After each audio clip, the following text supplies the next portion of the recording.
नमस्कार बच्चों, मैं ओमबी सिंह स्वागत करता हूं आपका अपने चैनल EWO में। आई होप आप सभी अच्छे होंगे। तो पिछली क्लास में हमने नागरिकता के बारे में बात की। आज हम बात करने वाले हैं मौलिक अधिकार के बारे में। तो चलिए आज जानते हैं फंडामेंटल राइट क्या क्या होते हैं। फंडामेंटल राइट यानी कि मौलिक अधिकार को संविधान के भाग 3 या पार्ट 3 में शामिल किया गया है। कौन से भाग में? पार्ट 3 में। एक चीज आपको ध्यान रखनी है, परीक्षा के दृष्टिकोण से मौलिक अधिकार और मौलिक कर्तव्य यानी fundamental right and fundamental duty बहुत इंपॉर्टेंट चैप्टर हैं। इसीलिए आपको ये बहुत अच्छे से पढ़ने हैं और ध्यान से देखना है। एग्जाम में ये बहुत ज़्यादा पूछे जाते हैं, fundamental right and fundamental duties, इनको इग्नोर नहीं करना है। सबसे ज़्यादा क्वेश्चन आता है कि मौलिक अधिकार संविधान के किस भाग में है? तो संविधान के भाग 3 में शामिल है और आर्टिकल 12 से 35 मौलिक अधिकार को दर्शाते हैं। यानी कि संविधान के किस भाग में? तो भाग 3 में। और आर्टिकल कितने में है? तो 12 से 35 में मौलिक अधिकार का वर्णन किया गया है। मौलिक अधिकार इंस्पायर्ड किस देश से हैं? प्रेरित किस देश से? यानी हमने किस देश से प्रेरित होकर मौलिक अधिकार को अपने संविधान में शामिल किया? तो मौलिक अधिकार को अमेरिका के संविधान से प्रेरित होकर, कहाँ से? अमेरिकी संविधान से प्रेरित होकर के, इंस्पायर्ड होकर के हमने अपने देश के संविधान में शामिल किया। संविधान अमेरिका का जो था, थोड़ा सा उसके बारे में जान लेते हैं। तो अमेरिका का संविधान एक्चुअल में कब बना था? तो अमेरिका का संविधान 1787 में बना था। कब बना था? 1787 में। और लागू कब हुआ था? 1789 में। तो ज़्यादातर पूछा जाता है कि अमेरिका का संविधान कब लागू हुआ? 1789 में। ये बहुत ज़्यादा पूछा जाता है, इम्पोर्टेंट है परीक्षा के दृष्टिकोण से। अमेरिका के संविधान में, मूल संविधान जो था उसमें मौलिक अधिकार नहीं थे।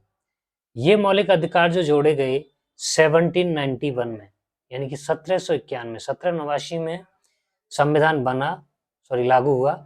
उसके बाद 1791 में अमेरिका के संविधान में मूल अधिकार जोड़े गए। यानी कि संविधान बनने के पश्चात अमेरिकी संविधान में मूल अधिकारों को जोड़ा गया था। अब आगे चलते हैं। विश्व में ऐसा कौन सा प्रथम देश है जिसने मूल अधिकार दिए थे? ये सबसे ज्यादा पूछा जाता है कि विश्व में प्रथम ऐसा कौन सा देश है जिसने मूल अधिकारों को दिया था? तो मूल अधिकारों का जन्म ब्रिटेन से हुआ। ब्रिटेन ने मूल अधिकारों को दिया और ये इसकी स्टार्टिंग जो हुई थी वो कहाँ से हुई? ब्रिटेन के राजा सर जॉन के द्वारा। यानी सर जॉन ने 1215 में एक लिखित दस्तावेज यानी रिटन डॉक्यूमेंट पेश किया। कैसा? Written document. और इसमें क्या कहा? उसने पहली बार ब्रिटेन में जनता के लिए मूल अधिकार दिए। इस रिटन डॉक्यूमेंट में जनता के लिए कुछ अधिकार दिए जो कि किसी राजा के द्वारा पहली बार जनता के लिए दिए गए अधिकार थे। हम सभी को पता है कि प्राचीन काल में जब राजा होते थे, राजा ही प्रमुख हुआ करता था। राजा ने एक बार अगर कुछ भी कह दिया तो वही समझो कानून बन गया। राजा के शब्द ही कानून थे। अगर राजा ने किसी को मृत्यु दंड दे दिया तो उसकी मृत्यु निश्चित है, उसे कोई नहीं टाल सकता। यानी कि राजा की जुबान से निकला हुआ शब्द ही कानून होता था और हर व्यक्ति का जीवन राजा के हाथ में होता था।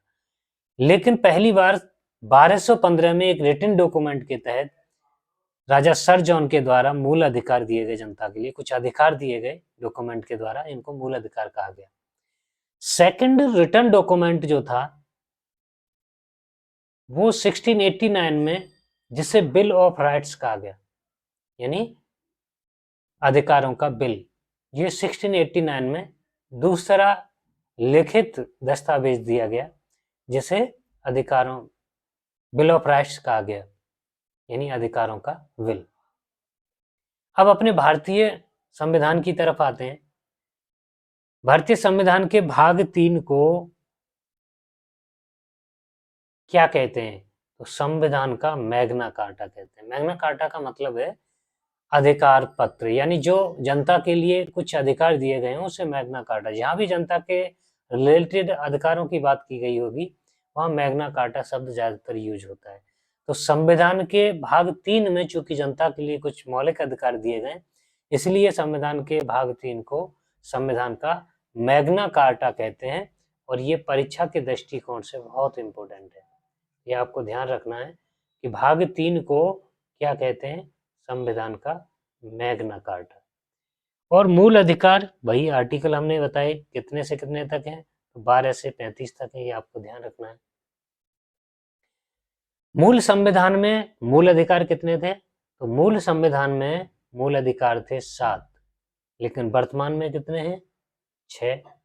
आखिर एक संविधान का जो मूल अधिकार था वो कहाँ चला गया, तो एक जो मूल अधिकार था वो संपत्ति का अधिकार था। जो पहले संपत्ति का मूल अधिकार संविधान में जोड़ा गया था, संपत्ति का अधिकार, जिसे मूल अधिकार बोलते थे, वो संविधान से मूल अधिकार से हटा दिया गया। इसीलिए संपत्ति के अधिकार को हटाने के कारण वर्तमान में संविधान में केवल और केवल 6 मूल अधिकार ही रह गए हैं। वो 6 मूल अधिकार कौन कौन से हैं, इनके बारे में जानते हैं। तो नंबर 1 है समानता का अधिकार, राइट टू इक्वलिटी। ये हमने पहले पढ़े भी थे प्रीवियस चैप्टर्स में। समानता का अधिकार, right to equality, right to freedom, right against exploitation. तो समानता का अधिकार जो दिया गया है वो आर्टिकल 14 से 18 के बीच में वर्णित किया गया है। आर्टिकल 14 से 18 में किसके बारे में बताया गया है, समानता का अधिकार यानी right to equality. Right to freedom article 19 to 22 यानी कि स्वतंत्रता का अधिकार वर्णित करता है। 1922 में क्या वर्णन किया गया है, स्वतंत्रता के अधिकार के बारे में। और शोषण के विरुद्ध अधिकार, यानी किसी भी व्यक्ति का शोषण ना हो, तो शोषण को रोकने के लिए या शोषण के विरुद्ध जो राइट्स हैं, अधिकार हैं, राइट अगेंस्ट एक्सप्लॉयटेशन, ये आर्टिकल 23 और 24 में वर्णित किए गए हैं, ये हमें ध्यान रखना है। नेक्स्ट है धार्मिक स्वतंत्रता का अधिकार। धार्मिक स्वतंत्रता का अधिकार, राइट टू रिलीजियस फ्रीडम, ये आर्टिकल 25 से 28 तक वर्णित किए गए हैं। और आर्टिकल 25 से 28 तक right to religious freedom. Next है सांस्कृतिक एवं शैक्षिक अधिकार। इनका वर्णन किसमें किया गया है, तो सांस्कृतिक एवं शैक्षिक अधिकार यानी कल्चरल एंड एजुकेशनल राइट्स, इनका वर्णन आर्टिकल 29 से 30 में किया गया है। लास्ट है संवैधानिक उपचारों का अधिकार। तो संवैधानिक उपचारों का अधिकार का वर्णन कॉन्स्टिट्यूशनल रेमेडीज जिसे कहते हैं, उसका आर्टिकल 32 में किया गया है। और आर्टिकल 32 को ही संविधान की आत्मा कहा गया है, और वो किसने कहा था, BR अम्बेडकर ने। ये आपको ध्यान रखना है, यानी कि संवैधानिक उपचारों के अधिकार को संविधान की आत्मा किसने कहा, ये एग्जाम में बहुत बार पूछा गया है। तो ये कहा था डॉक्टर भीमराव अम्बेडकर ने, ये आपको ध्यान रखना है, आर्टिकल 32। आगे नेक्स्ट चलते हैं।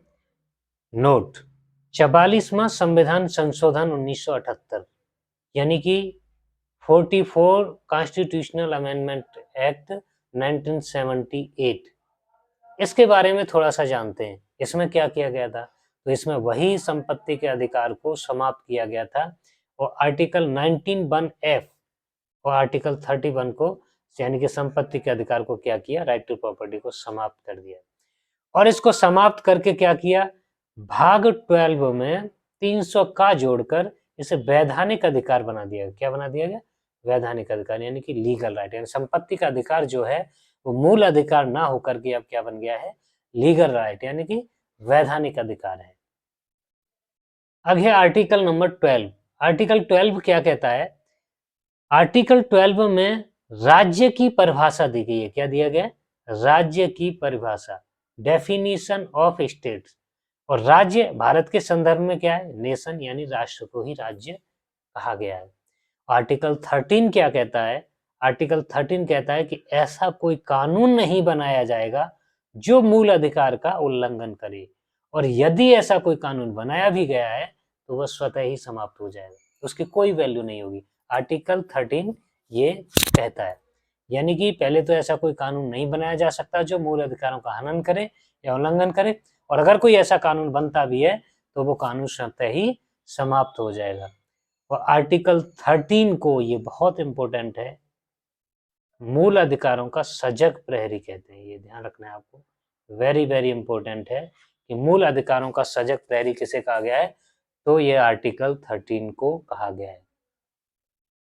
तो आज आपने आर्टिकल 13 के बारे में जाना और मूल अधिकारों के बारे में हमने संक्षिप्त रूप से जाना। अभी मूल अधिकारों के बारे में हम नेक्स्ट लेक्चर में पढ़ेंगे।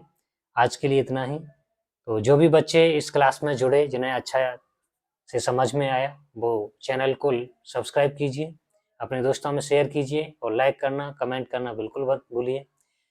मिलते हैं नेक्स्ट वीडियो में, तब तक के लिए धन्यवाद।